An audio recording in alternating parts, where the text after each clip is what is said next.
All right, folks, without further ado, we have on the phone lines Paul Wezner. He covers the Detroit Tigers on Scout.com. It's a site that he runs called Tigstown. Well, you can find it online at tigstown.com. So, Paul, welcome to the Open Mic program. How are you doing? I'm doing well. How are you doing? I'm doing great. So, thank you so much for joining me tonight. So let's talk about some Tigers baseball. I mean, this is a team that has been a perennial playoff contender, has been a team that's been a World Series contender for a number of years now. They have gotten close a lot of times. They've gotten to the World Series a couple of times, but just can't seem to break through. Yet they're very, very optimistic from everything I've read, from your website to sites like ESPN and what have you. And they're very optimistic about this year. Just your thoughts about their chances, big picture-wise. You know, from a big picture standpoint, I absolutely think they can be World Series contenders.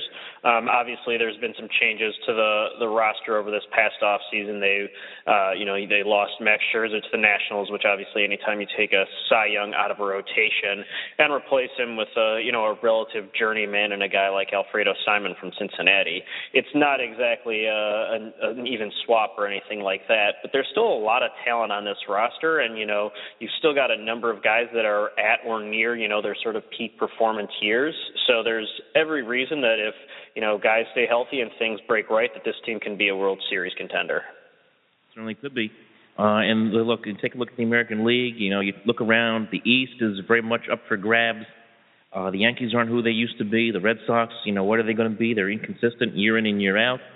Of course, Baltimore was very good last year, as the Tigers know from the playoff series last season. The Royals going to the World Series last year. So I think there's maybe an upswing of a lot of young teams in the American League, especially after last season, that are trying to make their case that they could be contenders. And the Tigers, right there, a lot of guys in their prime, in the middle of this.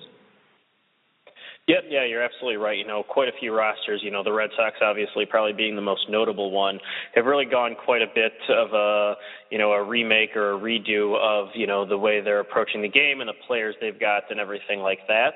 But like you said, the Tigers still have a number of guys that are at or near their prime. And while they had a little bit of roster shuffling as well, they went out and got, it's not as if they're relying on a rookie to come in and step up and provide additional production in the middle of the lineup. They went out and acquired Yoenis Cespedes. So, it's those sorts of moves that leaves you thinking that the Tigers can still absolutely contend.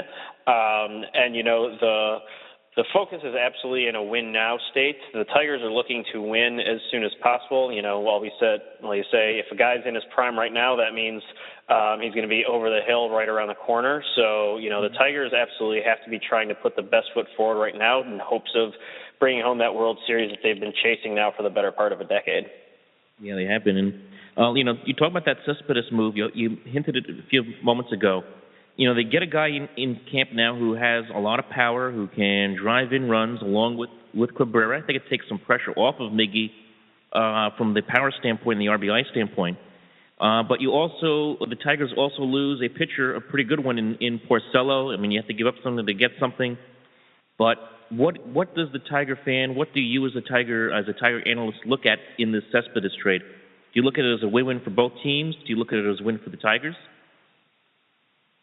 You know what? I think it's going to work out well for both teams.